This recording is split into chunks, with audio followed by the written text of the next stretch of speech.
Bonjour à tout le monde. Bienvenue au webinaire 1 heure Comprendre et agir sur les financements en faveur de la biodiversité en Provence-Alpes-Côte d'Azur. Merci à nos intervenants, à nos quatre intervenants d'aujourd'hui. Je vais commencer à vous présenter rapidement les consignes et quelques informations. Euh, donc, vous pourrez poser vos questions uniquement sur le module Q&R prévu à cet effet, que vous avez dans le bandeau du bas de votre écran. À savoir que ça fait partie des nombreuses questions récurrentes qu'on a à chaque fois. Donc, les supports de présentation, les questions-réponses enregistrées ainsi que la rediffusion de ce webinaire seront disponibles cette semaine sur le site de la RBE, dans la rubrique S'inspirer et se former, et sur l'onglet Webinaire 1 heure pour comprendre et agir.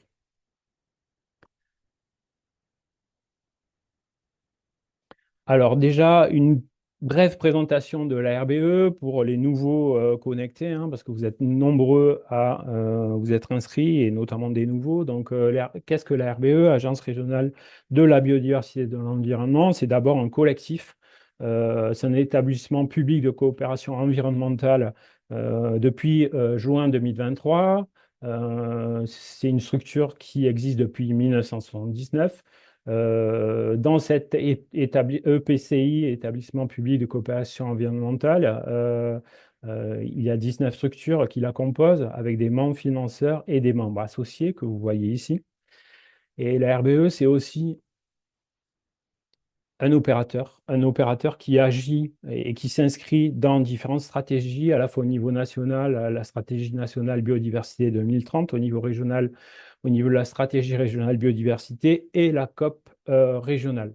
Nous intervenons dans quatre domaines d'intervention, pardon, l'accompagnement des collectivités et des acteurs du territoire, l'amélioration de la valorisation des connaissances sur la biodiversité et sur l'eau, à travers deux observatoires notamment que nous portons, l'Observatoire régional de la biodiversité et l'Observatoire régional de l'eau et des milieux aquatiques. On anime ensuite des réseaux d'acteurs, notamment sur l'eau et avec les gestionnaires de milieux aquatiques et sur les espaces naturels avec le réseau régional des gestionnaires d'espaces naturels. Et on intervient aussi sur des projets européens, un appui principalement de la région sud pour promouvoir les projets européens en région. On peut aussi coordonner des projets ou être un appui aux acteurs du territoire qui souhaitent monter des projets européens. Et le dernier volet, c'est la sensibilisation et la formation des différents publics. Et les webinaires 1 heure, tels que nous avons aujourd'hui, s'inscrivent dans ce dernier objectif. Les webinaires 1 heure, bon, aujourd'hui, ça sera un webinaire qui sera qui durera un peu plus qu'1 heure. Euh, Ça sera environ 1 heure et demie, 1 heure et quart, 1 heure et demie. L'objectif, c'est de toucher un public un peu plus large en présentant des outils et des dispositifs. Là, vous avez le programme du premier semestre 2025 des webinaires 1 heure agir et comprendre. Donc, le 25 février, il y avait le deuxième épisode sur 4 du cycle sur l'arbre, au sol, arbre, le trio gagnant. Et le 25 mars, vous aviez eau et parc d'activité. En cliquant soit sur les liens que vous avez à gauche là, soit en allant sur le site de l'arbre, vous pouvez revoir ces webinaires et avoir accès aux présentations. Donc aujourd'hui, 15 avril, nous avons ce webinaire un peu spécial sur les financements en faveur de la biodiversité où le Fonds vert 2025 et le 12e programme de l'Agence de l'eau vont vous être présentés. Ensuite, le 29 avril et le 13 mai, vous allez avoir les troisième et quatrième épisodes de la série Cycle sur l'arbre en ville. Donc, le 3 sur quels arbres pour le climat de demain et le 4, patrimoine arboré, patrimoine bâti, faut-il choisir, pardon. Et enfin, le 17 juin, en partenariat avec l'Agence de l'eau d'ailleurs, vous aurez les espèces cibles de la trame turquoise. Vous voyez qu'en face du 4 et du 5, vous avez un lien Il s'agit d'un lien d'inscription et vous pouvez d'ores et déjà vous inscrire à ces webinaires sur le cycle de l'arbre en ville. Pour recevoir toutes les informations par rapport à nos événements et accéder à notre newsletter, il suffit d'aller sur le site de l'ARBE. Alors, le webinaire d'aujourd'hui, comme je vous l'ai dit, concerne les financements en faveur de la biodiversité en région Provence-Alpes-Côte d'Azur. Nous aurons donc 4 intervenants. D'abord, Sylvain Is et Grégoire de Saint-Romain qui nous présenteront le fonds vert mesure biodiversité donc en région. David Moulin de l'Office français de la biodiversité, direction régionale Provence-Alpes-Côte d'Azur-Corse, nous parlera aussi du fonds vert, mais sur la mesure Atlas de la biodiversité communale 2025. Et enfin, Philippe Piron de l'agence de l'eau Rhône-Méditerranée-Corse, qui nous parlera de la politique biodiversité de l'agence de l'eau Rhône-Méditerranée-Corse, et notamment du 12e programme Sauvons l'eau 2025-2030. Donc voilà, sans tarder, je passe la parole à Sylvaine et à Grégoire qui vont nous présenter leur diaporama avec le fond vert 2025. Je vais arrêter le partage.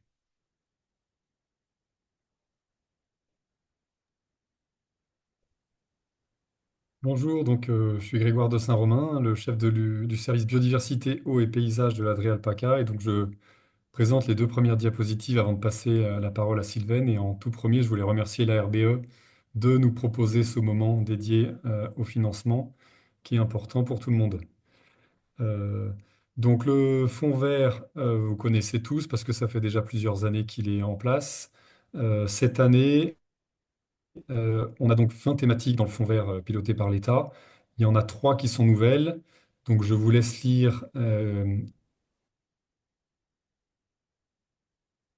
ces diapositives pas thématiques et vous pouvez voir en bas, plutôt en bas à droite, la partie biodiversité dont on va vous parler. Ce volet fonds vert biodiversité, il est piloté en partie ici à l'Adréal.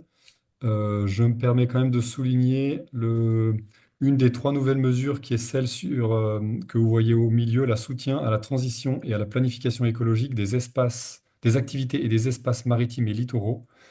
Dans ce sujet-là, on a des points sur le milieu marin littoral, on va dire, hein, entre la plage, la côte, le trait de côte. Et donc pour ceux qui s'occupent de biodiversité et qui sont à ces interfaces-là, vous pourrez trouver des choses ici. N'hésitez pas à contacter la DIRM, je crois, la Direction interrégionale de la mer, qui sera le pilote de cette ligne-là. Et nous, on peut passer à la diapositive suivante pour le volet fonds vert biodiversité. Cette partie-là, elle est en 3 morceaux. Donc, mieux connaître et mobiliser pour agir pour la protection de la biodiversité. Donc, c'est le sujet que présentera l'Office français de la biodiversité tout à l'heure. Et Sylvaine va présenter les 2 suivants qui sont protéger et restaurer les espaces naturels, ainsi que réduire les pressions sur la biodiversité. Donc, ces 2-là sont encore découpés en plusieurs lignes que je vous laisse lire. Et moi, ce que je voulais vous dire en particulier pour cette diapositive introductive, c'est que on a eu seulement cette année 2,3 millions d'euros pour la biodiversité, donc pour ces mesures, celles qui concernent l'Adréal, hein, les 2 lignes qui sont en dessous, qu'on doit, j'allais dire, malheureusement comparer aux 10 millions et 6 millions de 2023 et 2024. Donc ça va être une année difficile, mais on distribuera tout ce qu'on peut pour la biodiversité et pour améliorer tous les sujets qui nous concernent. Voilà, c'est ce que j'ai dit tout à l'heure, c'est l'Adréal qui pilote ce fonds. On instruit les dossiers et ensuite on le fait en collaboration avec l'Agence de l'eau, la région, l'Office français de la biodiversité et nos correspondants départementaux dans les directions départementales des territoires et de la mer. Et on le valide ensuite, on le fait valider par le préfet. Normalement, c'est pas trop long en tout cas. On essaye de faire ça le plus rapidement qu'on peut et de caler tous les calendriers. Voilà, si voulez aller dans le détail, il y a des cahiers d'accompagnement qui décrivent exactement ce qui est financé dans le fonds vert. Donc chacune des lignes qu'ici s'appelle sous-mesure, hein, donc mettre en œuvre la stratégie nationale pour les aires protégées ou restaurer les écosystèmes dégradés. Chacune de ces lignes correspond à un cahier d'accompagnement. C'était la même chose que les années précédentes, donc je ne m'attarde pas dessus, que vous pouvez trouver sur Aide Territoire, et le dépôt de vos dossiers sont sur la plateforme Démarche simplifiée. Je passe immédiatement la parole à Sylvaine, qui complète, et on pourra répondre aux questions qui viendront petit à petit, s'il y en a. Merci Grégoire. Donc, je suis Sylvaine Is, je travaille à la Dre Alpaca et en effet, on instruit depuis quelques années maintenant les dossiers au titre de ce fonds vert. Donc, je vais détailler un petit peu le contenu. C'est ce que vous retrouverez dans les cahiers d'accompagnement, ce que je vais vous présenter là en suivant. Donc, le contenu des mesures que l'on peut et des actions que l'on peut financer au titre du fonds vert sur les deux mesures que sont protéger, restaurer les espaces naturels et réduire les pressions sur la biodiversité. Alors globalement, pour l'ensemble de enfin pour ces deux mesures, la nature des projets éligibles est celle qui est mentionnée ici, c'est-à-dire qu'on peut financer à la fois de l'ingénierie et des études préalables qui sont nécessaires à la conception et à la mise en œuvre des projets, ainsi que leur évaluation dans le temps. Et on finance aussi et surtout, et c'est le centre des objectifs du Fonds vert, c'est de subventionner de l'investissement pour me permettre la mise en œuvre de solutions concrètes sur nos sujets de biodiversité. Donc on peut financer de l'ingénierie sous réserve qu'elle soit en lien avec un projet concret. À noter aussi que si vous avez des projets qui relèvent strictement de l'ingénierie et qui sont des projets qui pourraient à terme aboutir à des solutions concrètes, on vous renverra là plutôt vers la mesure ingénierie qui est instruite au niveau régional par la préfecture et qui sert typiquement à voilà, faire émerger des projets concrets quand on est encore en amont et qu'on n'a pas encore tout à fait identifié les solutions. Donc on ne finance pas, on le redit, ni le fonctionnement ni l'animation des structures, ni les actions de connaissance, ni l'animation et la concertation pour l'émergence de projets, ni bien sûr les obligations, les actions nécessaires à la mise en conformité d'opérations, typiquement des mesures compensatoires ou des prescriptions administratives. Un autre point à avoir en tête, c'est que la date de dépôt du dossier sur démarche simplifiée sur la plateforme est la date potentielle de démarrage de votre projet si vous êtes, voilà, si vous souhaitez démarrer assez rapidement. Les porteurs de projets éligibles, là aussi, ça n'a pas changé par rapport aux années précédentes. On est bien sur voilà, un panel assez large de porteurs de projets potentiels, que ça va des collectivités aux établissements publics locaux, aux services déconcentrés de l'État, aux associations, fondations, à des acteurs privés. Donc on est très large sur les porteurs de projets éligibles au fonds vert. Un point important et encore plus important cette année, c'est l'articulation entre les différents financements. Donc le fonds vert nous autorise à aller jusqu'à 80%, dans certains cas très particuliers jusqu'à 100% de financement. Pour autant, et étant donné l'enveloppe réduite de cette année, on nous demande et on sera particulièrement vigilant à aider les projets qui font appel à des cofinancements et pour lesquels le fonds vert aurait un effet levier, donc serait, on va dire, la clé de lancement et permettrait voilà, de lancer le projet effectivement. Donc on vous invite à vraiment pousser dans vos dossiers cette recherche de cofinancement, que ce soit avec des fonds européens, des financements d'autres collectivités, d'autres programmes budgétaires de l'État éventuellement, des financements privés, etc. Euh, de la même manière, pour les projets qui relèvent des aides de l'Agence de l'eau, donc qui seront présentés un petit peu plus tard là, dans le webinaire, donc pour ces projets-là, prioritairement, il faut aller chercher des financements de l'Agence de l'eau et le fonds vert peut venir éventuellement un petit coup de pouce final pour permettre la réalisation du projet encore une fois, mais il ne pourra pas être le financement majoritaire sur ces projets. De manière globale, dans la suite de ce que je présente, sur l'ensemble des mesures, tout ce qui a trait au milieu humide justement, il y a des dossiers qui pourraient potentiellement relever de l'Agence de l'eau. Le premier réflexe à avoir, voilà, c'est non pas de venir faire une demande au titre du fonds vert, mais de faire une demande en premier lieu auprès de l'Agence de l'eau dans le cadre de son 12e programme.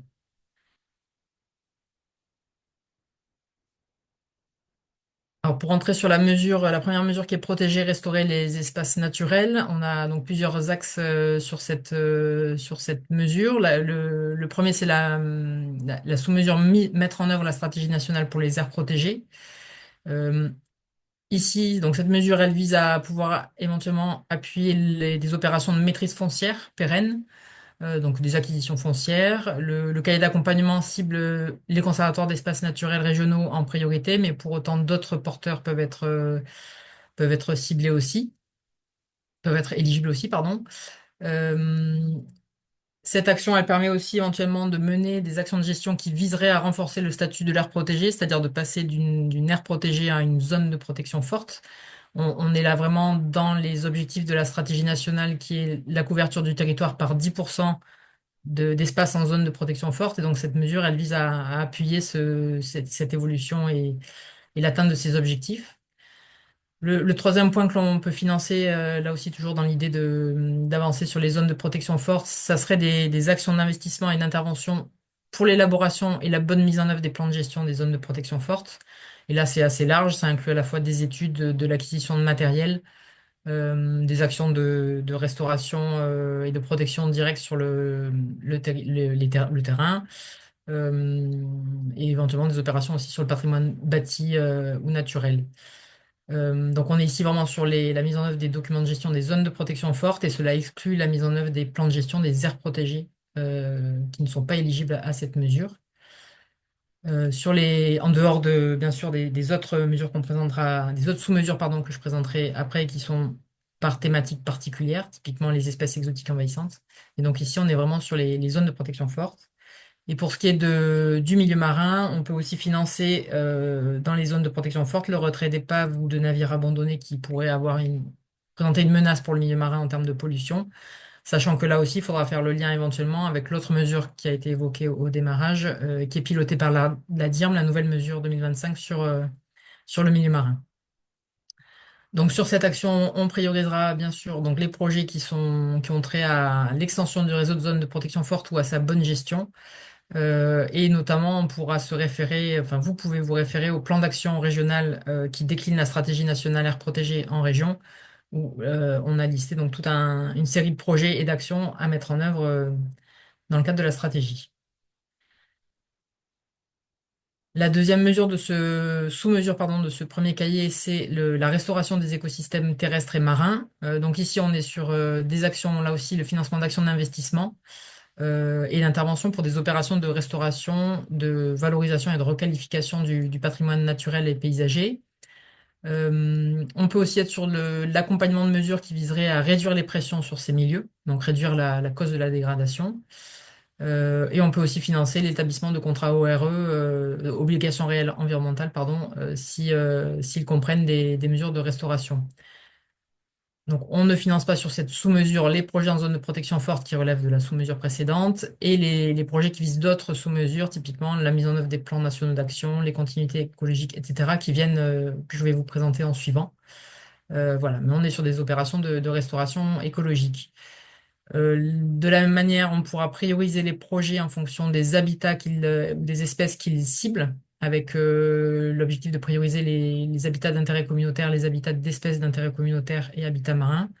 Et on vous a remis la liste enfin, les listes de ces habitats et espèces sont disponibles sur le site de l'Adréal. On vous a remis les liens dans le diaporama.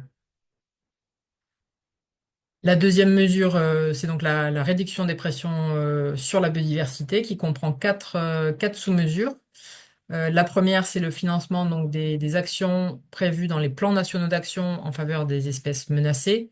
Donc ici, on est sur des espèces qui bénéficient d'un plan national d'action et que ce plan national d'action prévoit des actions favorables à l'espèce qui peuvent être des actions de sauvegarde, des actions pardon, de conservation ou des actions de réintroduction et de renforcement de population. Donc voilà, on peut financer toutes ces actions-là. On sont aussi éligibles au-delà des actions des espèces qui bénéficient d'un plan national d'action, là aussi pour lesquelles on vous a remis les liens en bas de diaporama. On peut aussi financer des actions pour la protection des cétacés ou encore pour les migrateurs amphihalins et certaines espèces qui bénéficient de plans nationaux de gestion. À l'inverse, les trois espèces, donc le loup, bon, l'ours ne nous concerne pas en région PACA, mais le loup, le lynx ne sont pas les actions en faveur de ces espèces ne sont pas finançables sur le fonds vert. La troisième sous-mesure de de cette mesure de réduction de pression, c'est la protection des insectes pollinisateurs. C'est une mesure qui a l'année dernière n'a pas du tout été mobilisée, une sous-mesure pardon qui n'a pas été mobilisée du tout. Pour autant, elle présente bien sûr un intérêt et donc là, on peut financer de la restauration d'habitat à travers notamment l'implantation de couverts herbacés et de linéaires végétaux qui seraient favorables aux insectes pollinisateurs. Cette mesure, elle ne peut pas financer des actions en espace agricole. Elle est donc dédiée aux espaces hors espace agricole. Le cahier d'accompagnement, voilà, vous avez le contenu sur la diapositive, invite à cibler certains espaces particuliers ou en tout cas voilà, certains milieux particuliers pour la mise en œuvre de cette mesure.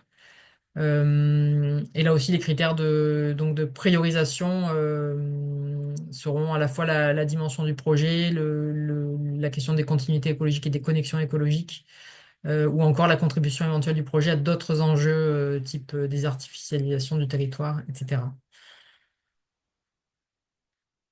Donc voilà pour cette mesure. Et la dernière donc, sous-mesure de ce cahier d'accompagnement, c'est le rétablissement des continuités écologiques, avec la question de donc la résorption des principaux obstacles à la continuité écologique, quelles que soient les trames que l'on cible, la trame verte, la trame bleue, la trame noire. Donc plusieurs exemples sont aussi fournis dans le cahier d'accompagnement pour cette sous-mesure.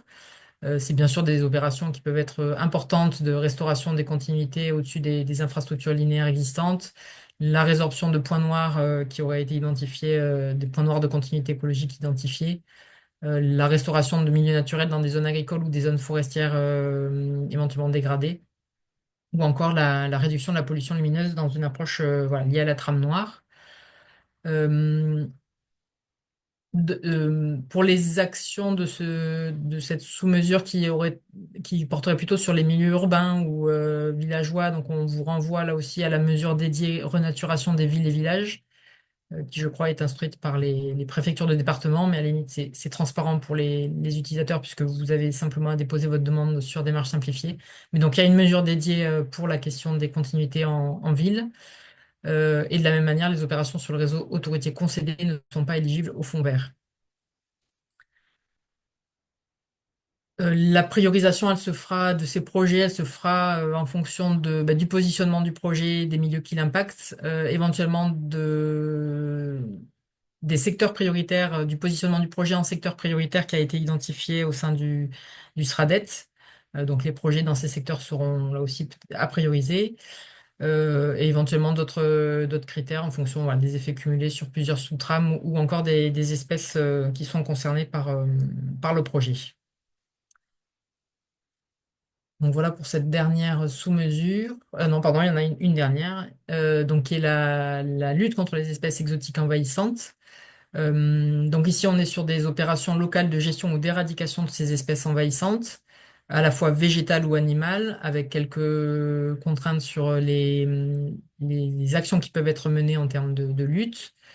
La priorisation, là aussi, on priorisera les actions qui traitent d'espèces qui sont mentionnées ou présentes dans les stratégies régionales, qu'elles soient flore ou faune, on a maintenant en région deux stratégies de lutte contre ces espèces envahissantes. Pour la faune et pour la flore, on vous a remis les liens, ou pour les espèces qui sont mentionnées dans la stratégie de bassin Rhône-Méditerranée-Corse, donc plutôt qui ont trait au milieu aquatique. Euh, et on pourra aussi prioriser dans l'objectif d'intervenir de manière, enfin, le plus en amont possible les projets qui viseraient des espèces émergentes, ou encore des sites à fort enjeu de biodiversité aussi, dans le critère de priorisation de cette mesure. Voilà, j'en ai terminé. Je vous ai mis un petit mail de contact si jamais vous avez des questions à nous poser. N'hésitez pas à le faire par mail, au-delà des questions auxquelles on pourra répondre aujourd'hui. Merci beaucoup Grégoire et merci Sylvaine pour cette présentation du Fonds vert. On a quelques questions et je vous propose de les prendre maintenant pour y répondre en direct. Alors on a deux questions par rapport aux structures qui peuvent être éligibles au Fonds vert, même si vous en avez parlé tous les deux. Bonjour, les hôpitaux publics sont-ils concernés par le Fonds vert? Oui, oui, enfin en tout cas pour les mesures biodiversité, oui, oui, il n'y a pas de difficulté, ils sont éligibles, oui. Il y a peut-être d'autres mesures du fonds vert voilà, selon les thématiques traitées, il faudrait aller voir dans les cahiers d'accompagnement de l'ensemble des autres mesures fonds vert. Ok. Deuxième question, toujours par rapport à l'éligibilité des structures. Toute association est-elle éligible au fonds vert? Oui. Très bien, merci. On va prendre la première question qui avait tout en haut. Est-ce que le fonds vert peut subventionner l'achat d'une parcelle forestière ou naturelle?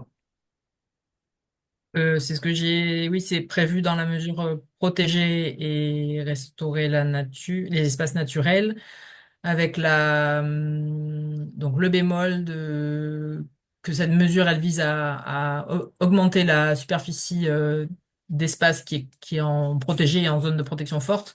Donc, au-delà de l'acquisition, il y aurait nécessité de porter un projet de zone de protection forte sur ces parcelles. Merci. Une autre question, je pense que tu y as répondu en direct. Les programmes de renaturation des villes et des villages sont-ils pris en compte par le fonds vert?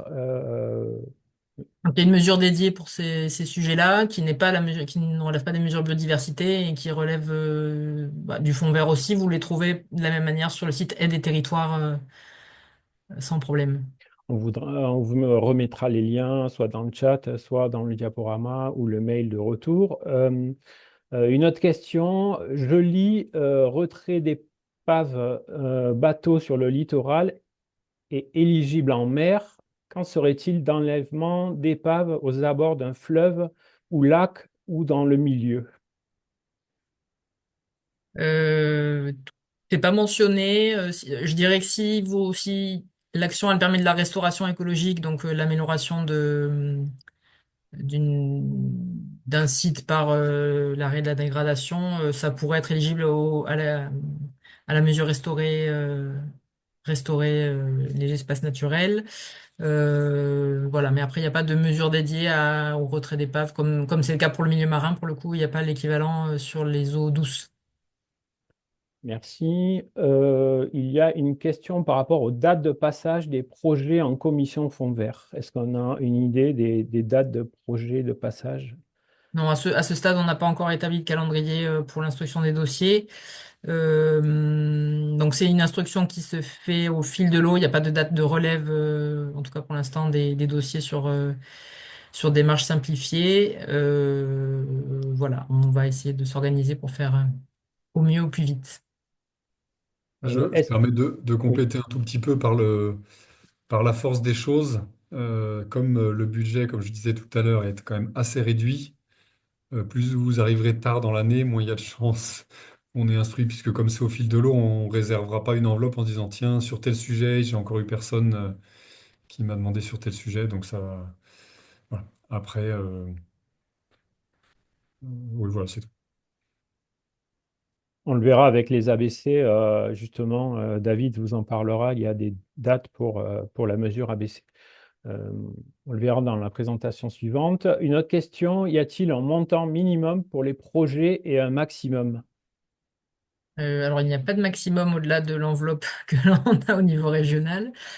Et pour ce qui est du minimum, les années précédentes, on s'était basé sur 10 000 € minimum de projet pour éviter les multiples tout petits projets qui généraient trop de travail d'instruction de notre côté. Alors, question suivante, est-ce que la restauration de restanques et de mares serait éligible? Oui, oui, bien sûr, sous réserve que ça a un bénéfice pour la biodiversité, démontré. Alors, ensuite, autre question par rapport à l'éligibilité des structures. Bonjour, les GI2E agricoles sont-ils éligibles? Je connais pas ce statut. Bon, on y répondra par la suite, les groupes agricoles. Autre question, nous sommes une association d'entreprises et dans le cadre de nos actions, nous allons mettre en place un chantier écologique participatif pour aménager une haie provençale. L'achat des plants peut-il être pris en charge dans le cadre du fonds vert, même pour un petit financement ponctuel? de 3 000 euros. Nota bene, la parcelle est située dans une partie publique du parc d'activités à proximité d'une aire de détente. C'est un cas très spécifique, quand même.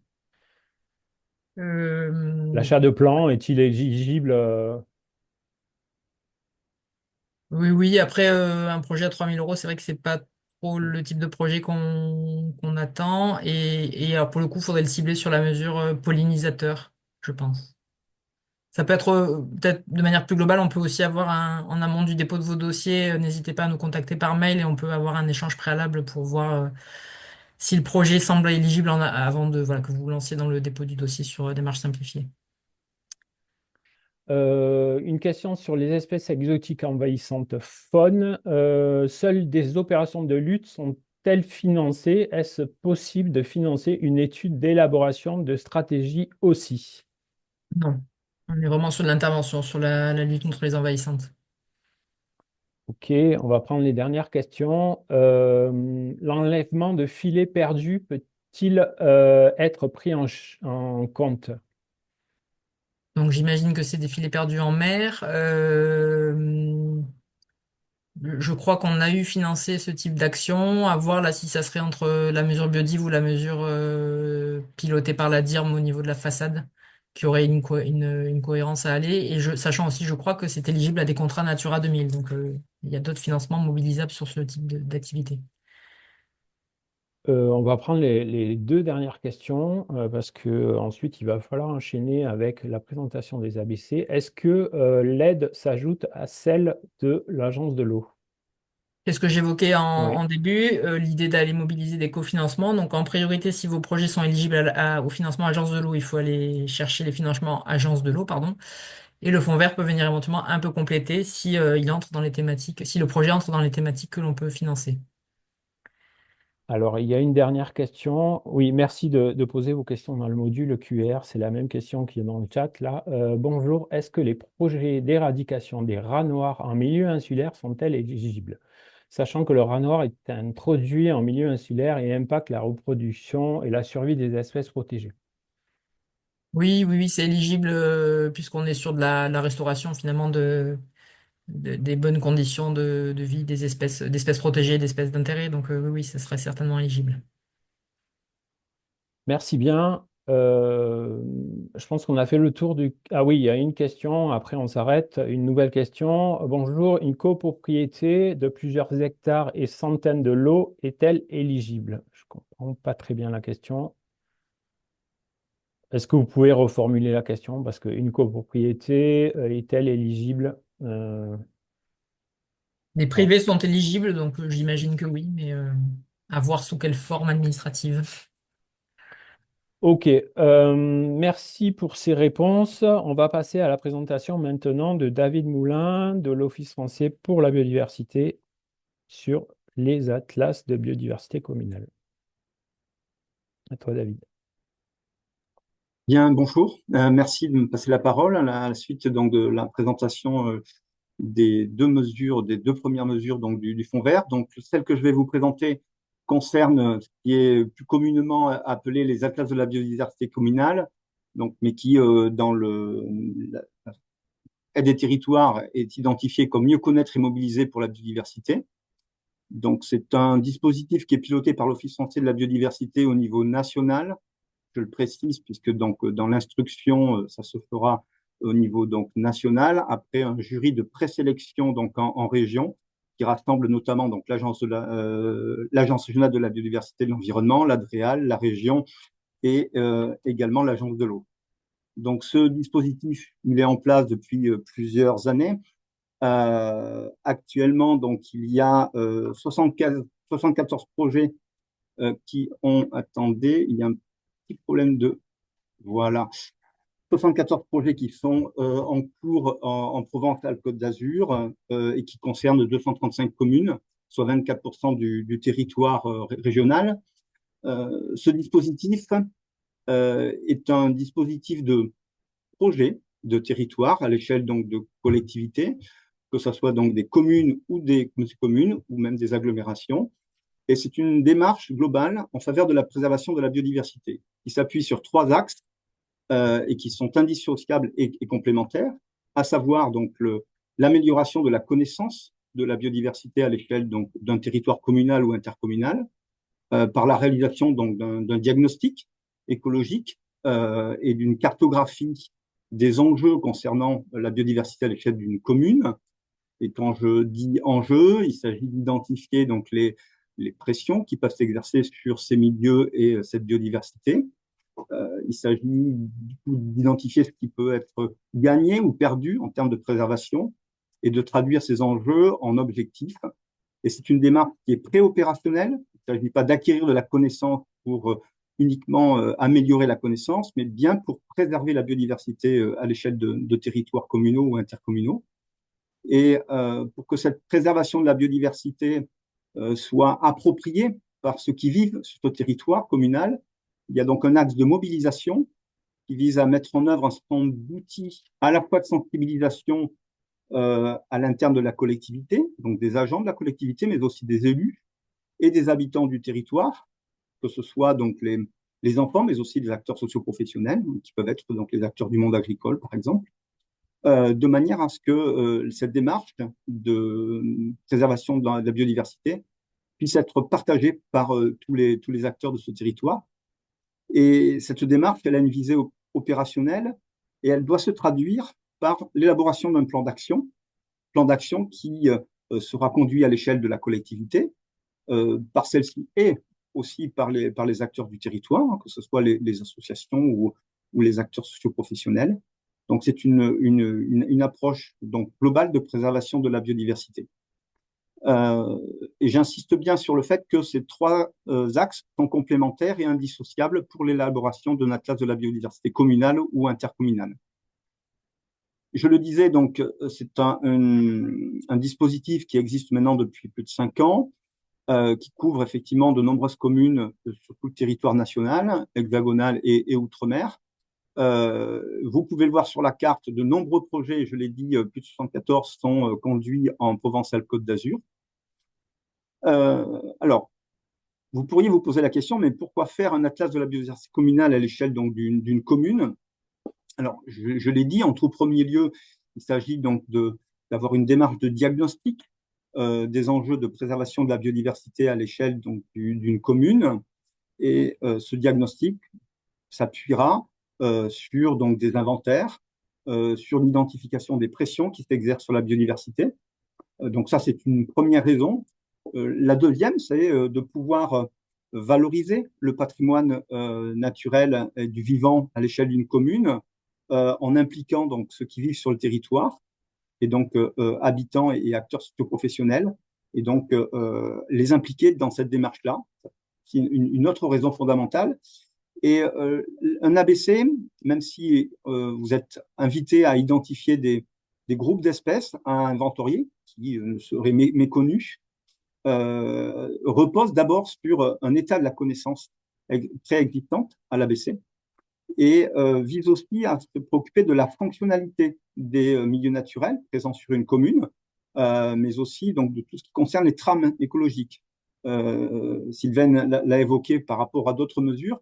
Donc, connaître donc, les trames vertes, bleues, turquoises pour identifier effectivement les milieux à préserver ou à améliorer la fonctionnalité de ces espaces peut être également donc, une autre raison pour réaliser un ABC.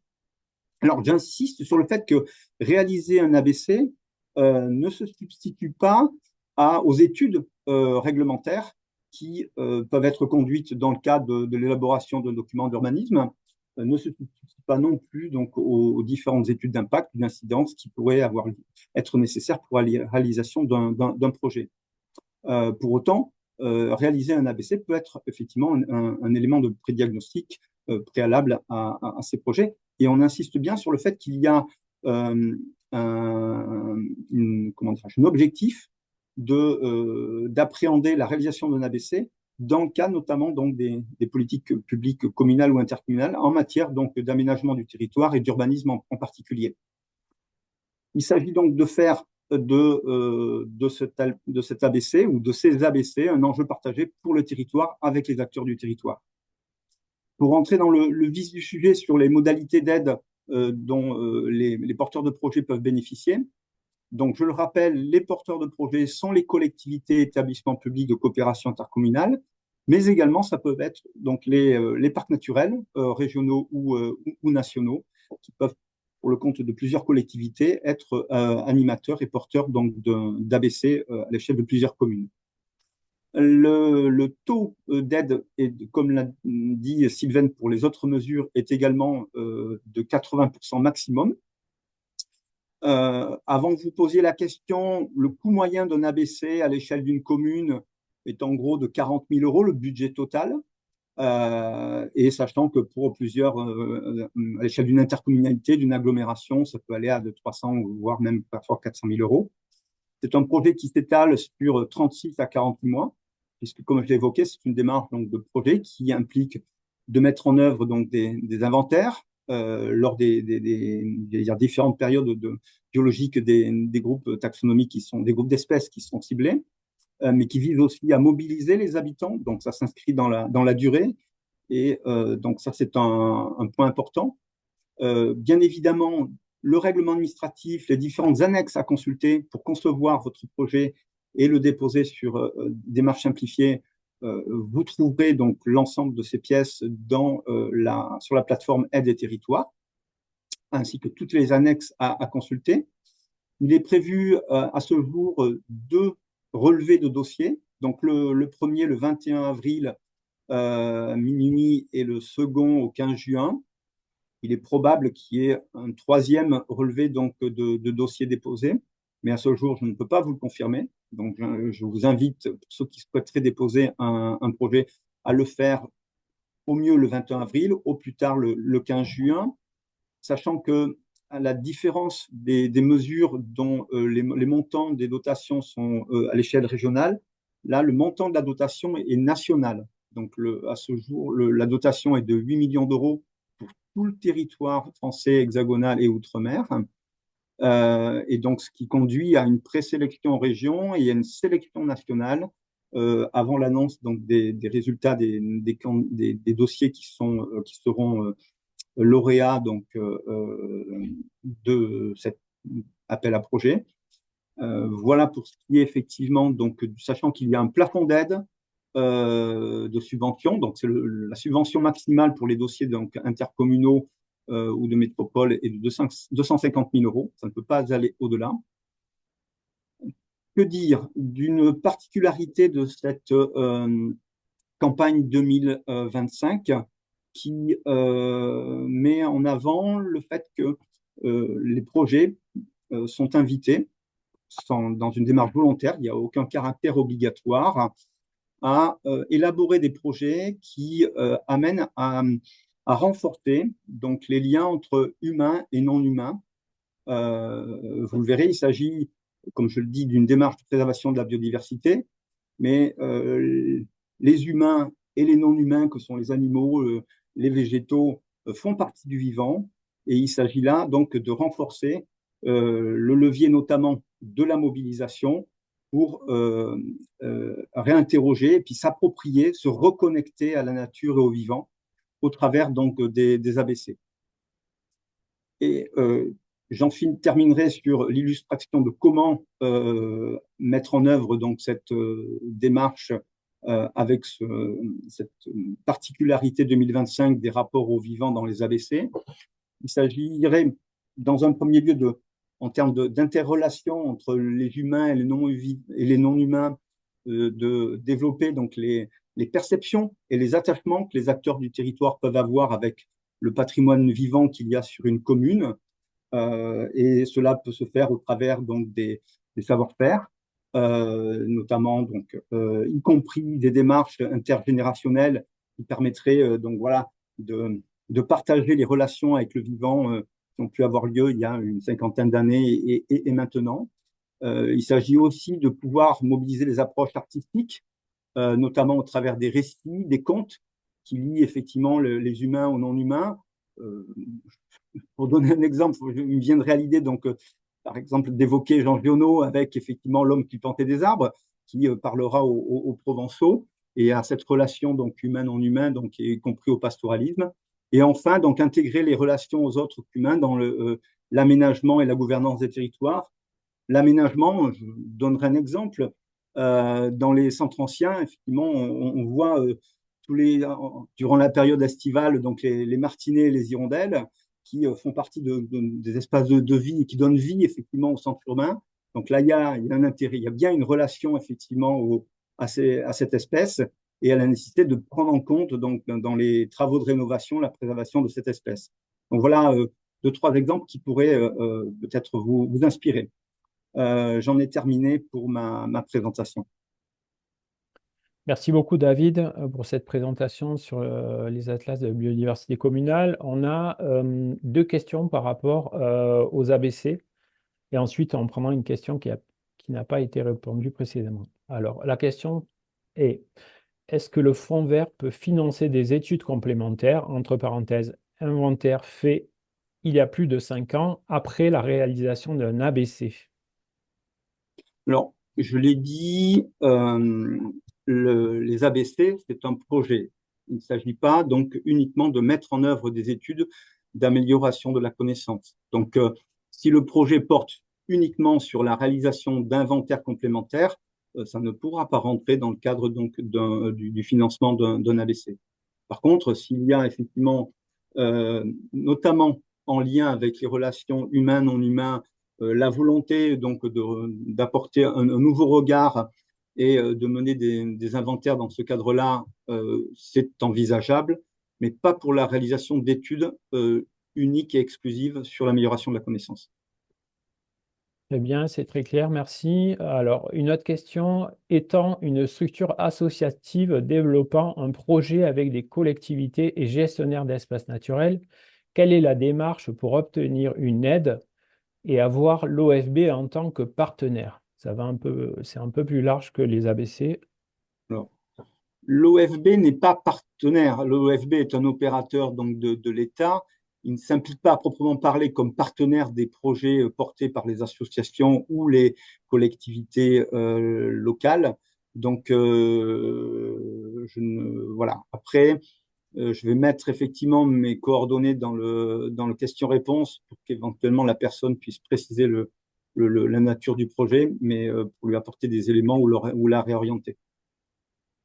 Très bien. Alors, n'hésitez pas à poser encore des questions relatives aux deux interventions que vous venez d'entendre. Et on va revenir sur une question la seule question qui n'a pas été répondue précédemment sur le fond vert et la présentation de l'Adréal. Les actions de dépollution citoyenne sont-elles éligibles?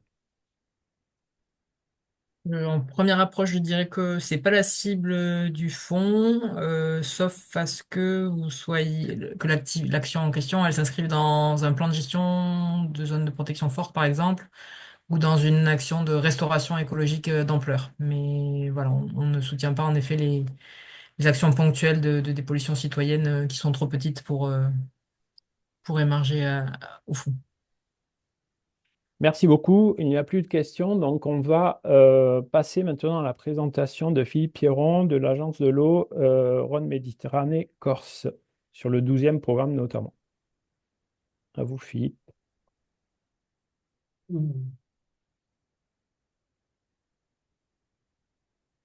Bonjour à toutes et à tous. Oui, effectivement, je vais vous présenter les aides du 12e programme en matière de biodiversité, donc de façon un peu plus large et puis un peu recentrée également sur la partie trame turquoise, qui est un financement un peu plus habituel. Alors, sur le 12e programme, juste une diapositive pour vous rappeler les 4 enjeux qui guident ce 12e programme. Il y a un premier enjeu qui est l'adaptation des territoires au changement climatique qui a été réaffirmé. On est dans une période de changement climatique important et donc il est important que l'ensemble des projets qu'on va pouvoir porter puissent répondre à cette question d'adaptation. On garde deux enjeux qui sont existants depuis le début des agences de l'eau. Le premier, c'est l'atteinte du bon état des eaux. Ça reste une de nos fonctions principales. Et puis la deuxième, c'est la solidarité entre les territoires. Là, l'idée, c'est que les aides puissent être apportées, notamment sur les territoires ruraux, pour pouvoir avoir, en provenance des territoires urbains, pour pouvoir avoir cette solidarité entre tous les usagers et entre tous les territoires. Et puis le dernier qui nous concerne aujourd'hui, c'est la reconquête de la biodiversité. Ça fait maintenant depuis 2016 que les agences de l'eau sont en charge de travailler cette question de la reconquête de la biodiversité et de financer des opérations qui sont dans ce domaine. Donc je vais pouvoir rentrer un peu dans la présentation sur cette dernière partie et cet enjeu-là, donc qui est bien un point important. Vous avez là l'ensemble des thématiques qui peuvent permettre de reconquérir cette biodiversité.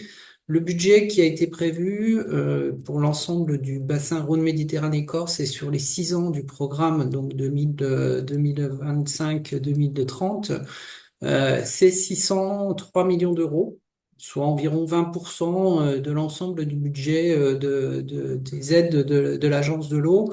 Donc sur 4 thématiques qui sont la restauration et les milieux aquatiques et les milieux humides dégradés. Ça, c'est une thématique qu'on avait depuis longtemps. Euh, une nouvelle thématique qui est apparue, c'est la question de la préservation. Jusqu'à présent, on n'intervenait pas du tout sur la question de la préservation et vous verrez que ce programme permet de faire une intervention sur la préservation des milieux aquatiques et humides qui sont en bon état. Dans une diapo suivante, vous verrez les conditions d'intervention. Une troisième diapositive qui est une troisième partie qui est la reconquête de la biodiversité dans une approche intégrée des milieux aquatiques et terrestres. Donc là, c'est quelque chose qui était présent jusqu'à présent dans le 11e programme. La nouveauté de ce programme-là, c'est qu'il bascule dans les aides classiques, c'est-à-dire qu'il y aura plus d'appel à projet, comme vous pouviez en avoir l'habitude, et donc on se retrouve à pouvoir apporter des aides de façon classique au fil de l'eau sur les travaux. Et puis le dernier, c'est tout ce qui est soutien des stratégies d'action territoriale, donc toutes les études un peu génériques qu'on va pouvoir faire, comme les plans stratégiques de reconquête de la biodiversité, comme des études stratégiques sur les zones humides ou sur les espaces de bon fonctionnement des cours d'eau. Alors, pour rentrer un peu dans le détail, la première thématique, c'est la question de la restauration des milieux aquatiques et humides, sur lequel il y a deux endroits, deux thématiques. La première sur les cours d'eau. Donc là, on retrouve tout ce qui est action de restauration de la morphologie, donc des espaces de bon fonctionnement des cours d'eau, ou tout ce qui est restauration des connexions des compartiments de l'hydrosystème. Donc là, on vise évidemment la continuité écologique, mais également tout ce qui se passe de relation entre le cours d'eau et sa nappe, le cours d'eau et les zones humides, et les zones humides avec leur nappe. Donc c'est tout ce qui va permettre d'améliorer le fonctionnement de tous ces dispositifs. On finance dans ce cadre les études préalables, les assistances à maîtrise d'ouvrage, les démarches de concertation avec les citoyens, tout ce qui est maîtrise foncière, tout ce qui est travaux, mais bien évidemment également le suivi d'efficacité, les ajustements post-travaux qui pourraient être nécessaires. Ce sont des opérations qui sont généralement assez lourdes et qui nécessitent de pouvoir travailler sur ce dispositif. Et puis toute la communication autour des projets qui peuvent avoir pour pouvoir expliquer ce qu'on veut faire et ce qu'on a fait a posteriori. Sur les zones humides, de la même façon, on va intervenir sur l'ensemble du territoire et ça, c'est également une nouveauté de ce 12e programme puisque jusqu'à présent, on intervenait sur les zones humides qui étaient dites dégradées. Là, on peut intervenir sur l'ensemble des zones humides. Et de la même façon, on va pouvoir financer tout ce qui est plan de gestion de la zone humide, les études préalables, l'assistance à maîtrise d'ouvrage, tout ce qui est maîtrise foncière des zones humides, les travaux, le suivi et l'efficacité, toujours pareil, et les ajustements post-travaux, et puis tout ce qui est communication. Donc pour l'ensemble de ces interventions, on peut aller jusqu'à 80%, j'insiste sur le jusqu'à, puisqu'en fait, c'est pas 80% systématique, mais on portera à 80% les actions les plus ambitieuses de restauration des milieux. Et en fonction des plans de financement, bien évidemment, que vous pourrez obtenir, puisqu'on a d'autres partenaires qui peuvent intervenir sur ce type de travaux. Sur la question de la préservation, donc tout à l'heure, je vous ai dit effectivement qu'on pouvait se permettre de faire des interventions sur la préservation, et ça, c'est vraiment quelque chose de nouveau. Donc en fait, on interviendra sur les milieux qui sont identifiés dans les plans de gestion stratégique des zones humides, dans les réservoirs biologiques, sur les études des espaces de bon fonctionnement des cours d'eau, ou sur des stratégies foncières qui seraient menées à une échelle suffisante et cohérente sur les territoires. L'idée là qui est là, c'est préalable, diagnostic, plan de gestion, de travailler sur toujours pareil les démarches de concertation qui sont vraiment qui peuvent aider vraiment à la réalisation des projets en lien avec les citoyens sur les territoires. Tout ce qui est travaux de mise en défense sur les milieux aquatiques à préserver. Tout ce qui est maîtrise foncière, l'acquisition, mais également d'autres dispositifs comme les ORE.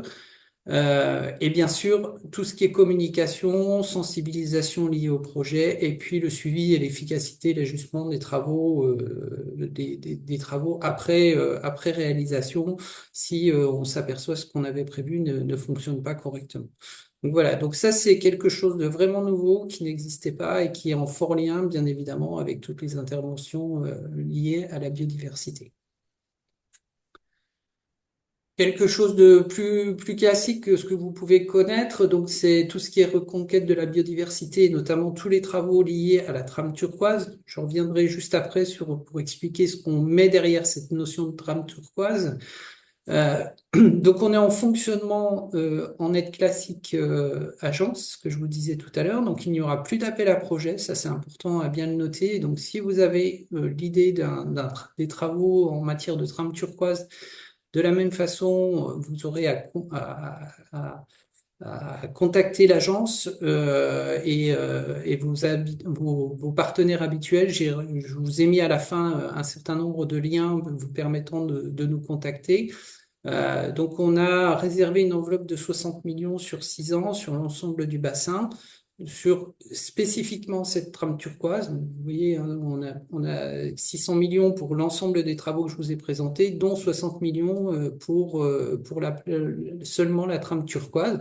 Donc il y a une enveloppe qui est suffisante. Qu'est-ce qu'on va pouvoir financer au travers de cette enveloppe? Tout ce qui est études stratégiques régionales sur la biodiversité, animation des stratégies. Donc là, ça sera souvent en lien justement avec les RBE, avec la région, avec l'ADREAL, avec l'OFB. On va travailler sur ces sujets-là. On peut financer tout ce qui est études et travaux de restauration des habitats naturels et corridors des espèces associées à la trame turquoise. Donc ça, c'est vraiment le cœur du sujet en matière de restauration de cette trame turquoise. Et puis bien évidemment, également de l'animation, et ça c'est aussi nouveau, qui va nous permettre de financer des postes d'animation, des missions d'animation spécifiques liées à la biodiversité et à la trame turquoise. Donc, soit pour les structures qu'on dit gémapiennes, soit pour des associations, soit pour des établissements publics.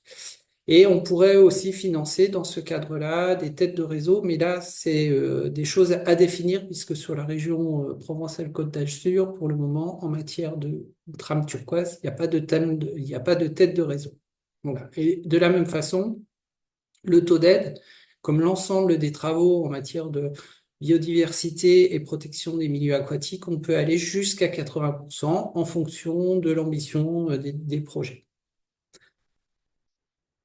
Juste un tout petit rappel sur ce que peut être le réservoir de la biodiversité. Vous voyez, ce sont en fait tous les liens qui vont permettre aux espèces de circuler, aux espèces qui sont en lien dans leur cycle de vie avec les milieux aquatiques, de pouvoir circuler le long d'un cours d'eau ou pour aller vers un cours d'eau à travers des corridors qui peuvent être bien évidemment linéaires ou discontinus ou simplement paysagers. Donc on essaye de faire en sorte que l'ensemble de ces couloirs peuvent être le plus rapprochés possible, être jointifs, afin que on puisse les espèces puissent circuler librement sur le territoire.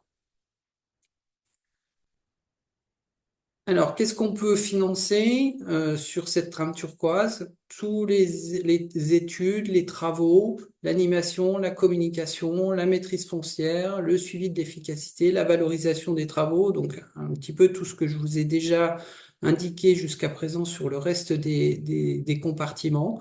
Les maîtres d'ouvrage qui sont potentiels sur cette thématique, ce sont les collectivités, des associations, le conservatoire du littoral, le conservatoire des espaces naturels, les CBN, des industriels, des établissements publics, des fondations privées. Voilà, un peu de façon générique, toute personne qui soit porteur d'un projet qui permettrait d'améliorer la trame turquoise.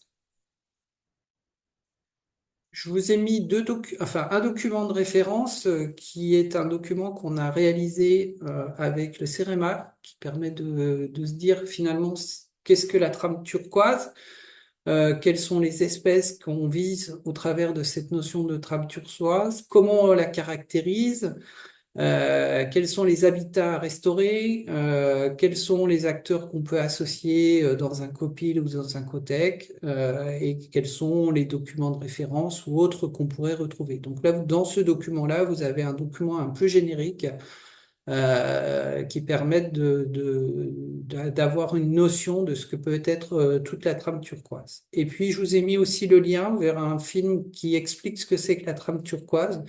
Donc, le résumé que je vous en ai fait provient de ce film-là. Donc, je vous invite à aller sur le lien que je vous ai indiqué là, vous permettant d'avoir des éléments un peu plus ludiques. Et n'hésitez pas à utiliser ce film si vous faites un peu d'animation dans ce domaine-là, parce qu'il est très pédagogique et il permet de vraiment comprendre en 2 minutes ce que c'est une trame turquoise. Dernier élément, et puis après on pourra répondre à l'ensemble de vos questions. Je vous ai mis là le document vous permettant d'avoir le lien vers toutes les fiches d'aide que j'ai évoquées de façon très rapide. Donc en fait, en allant sur le site de l'Agence de l'eau, vous retrouverez l'ensemble des aides qui sont possibles à l'Agence de l'eau, notamment en matière de biodiversité, mais pas que. Vous pouvez être intéressé par d'autres thématiques. Vous y retrouverez aussi d'autres documents comme des plaquettes synthétiques ou des magazines. Voilà. Et je vous ai mis également le portail d'accès pour déposer les aides. Donc, vous le voyez tout en bas, c'est https aide.ormc.fr qui vous permettra de faire le dépôt d'aide en direct sur les projets. Un point important, vos projets ne peuvent pas commencer avant d'avoir fait ce dépôt d'aide. Voilà, sinon on ne pourra pas les retenir. Et dernier point, je vous ai mis les contacts de Katiana Valentini, qui est la chef de projet en fait sur la biodiversité et qui pourra répondre à l'ensemble de vos questions sur vos projets. Voilà, merci beaucoup pour toutes vos attentions et puis je vais répondre aux différentes questions. Merci beaucoup, Philippe, pour cette présentation très complète. Effectivement, nous avons deux questions par rapport à votre présentation, une un peu plus générale et une un peu plus précise. Donc, d'abord à la précise, un projet de remplacement de toilettes sèches sur l'ensemble d'un site recevant 60 000 personnes par an, déjà commencé, phase 1 terminée, et financé en partie par l'Agence de l'eau, peut-il être complété par un financement du fonds vert pour entamer la deuxième phase? Bon, c'est à la fois une question pour l'Agence de l'eau et pour les autres intervenants, quoi. Alors, je peux peut-être commencer par répondre pour l'Agence de l'eau. si le projet est commencé, hein, c'est ce que je vous ai dit tout à l'heure, en fait, c'est la date du dépôt de votre projet qui compte. Ce que je comprends pas dans votre question, c'est est-ce que la première phase, la deuxième phase était prévue dans le dépôt de la première phase ou est-ce qu'il était pas prévu? Voilà. Pour ce qui est, et Sylvain, je ne sais pas si à mon avis, je pense pas hein, sur la partie fond vert. Il y a une Oui, je pense qu'on précision, est. pardon Sylvaine, il y a une précision de la part de la personne qui a posé la question. La deuxième phase était prévue. D'accord. Mais là, c'est à voir directement, parce qu'on sort du domaine de la biodiversité, avec le chargé d'intervention qui est qui vous a aidé sur la première partie du projet. Mais normalement, si c'était prévu, il n'y a pas de raison qu'on puisse pas accompagner.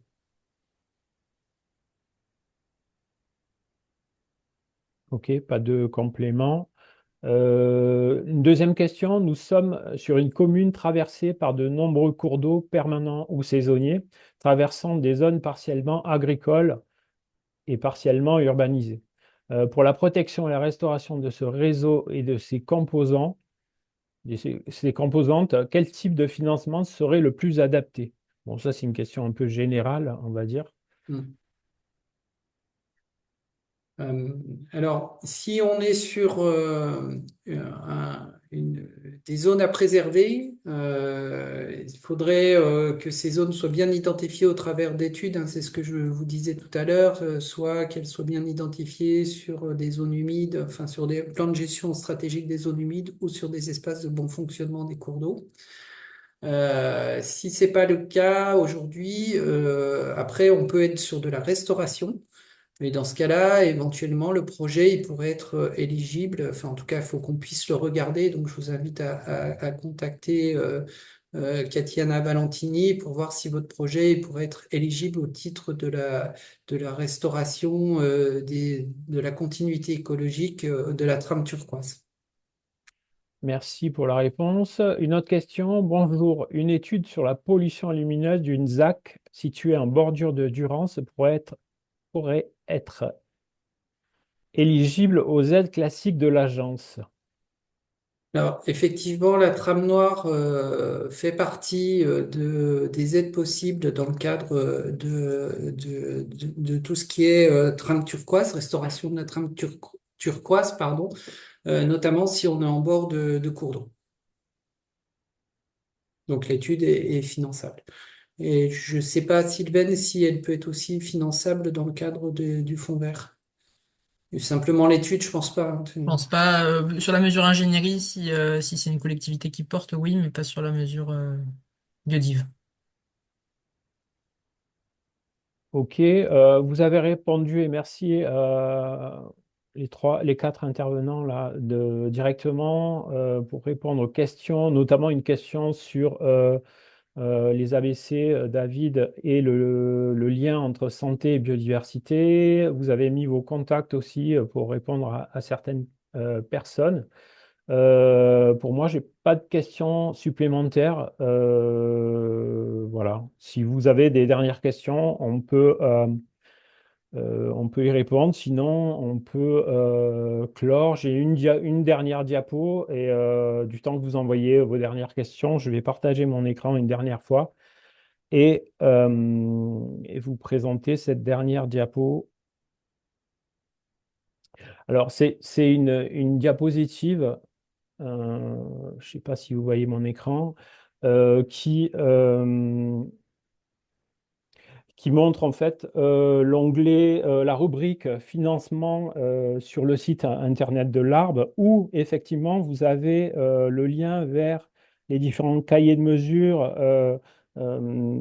sur aide et territoire dont a parlé notamment Sylvaine et Grégoire. Et il y a aussi les liens vers le 12e programme de l'Agence de l'eau sur la partie milieu aquatique.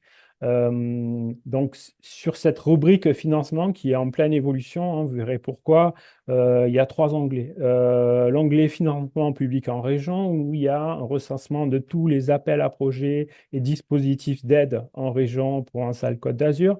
Vous avez aussi un moteur de recherche, un lien vers un moteur de recherche, vers aide et territoire, où il y a un pré-filtre avec déjà, vous voyez à droite là, 158 résultats disponibles en région, avec les aides en faveur de la nature et de la biodiversité en région Provence-Alpes-Côte d'Azur, où vous pouvez renseigner différents critères, quelle est votre structure, la nature de l'aide que vous souhaitez, les actions concernées, etc., etc. Donc, c'est un pré-filtre en partenariat avec Aide Territoire.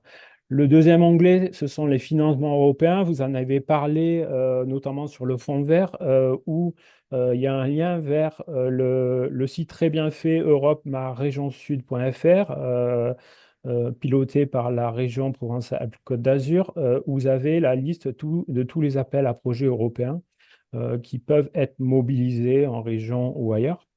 Et la dernière partie, c'est une nouveauté, on est en cours de construction et ça sera bientôt mis en ligne, ce sont les financements privés, c'est-à-dire avec des exemples de fondations, de fonds de dotation, toujours avec le prisme aide en faveur de la biodiversité, de la préservation de la biodiversité, avec un certain nombre de ressources, de plateformes, avec une plateforme de mise en ligne, etc. Donc voilà par rapport au site de la RBE, n'hésitez pas à le consulter, vous retrouverez toutes les informations nécessaires par rapport aux aides et au financement en région. Alors je vais voir s'il n'y a pas de nouvelles questions. Non, il n'y a pas de nouvelles questions. Donc, merci à tous les intervenants. Je pense qu'on va pouvoir clôturer le webinaire. Et je vous dis à bientôt. Comme indiqué en tout début de webinaire, les présentations, le replay seront disponibles cette semaine, en fin de semaine, sur le site de la RBE. Et à bientôt. Bonne journée, au revoir. Au revoir. Au Au revoir. revoir. Au revoir.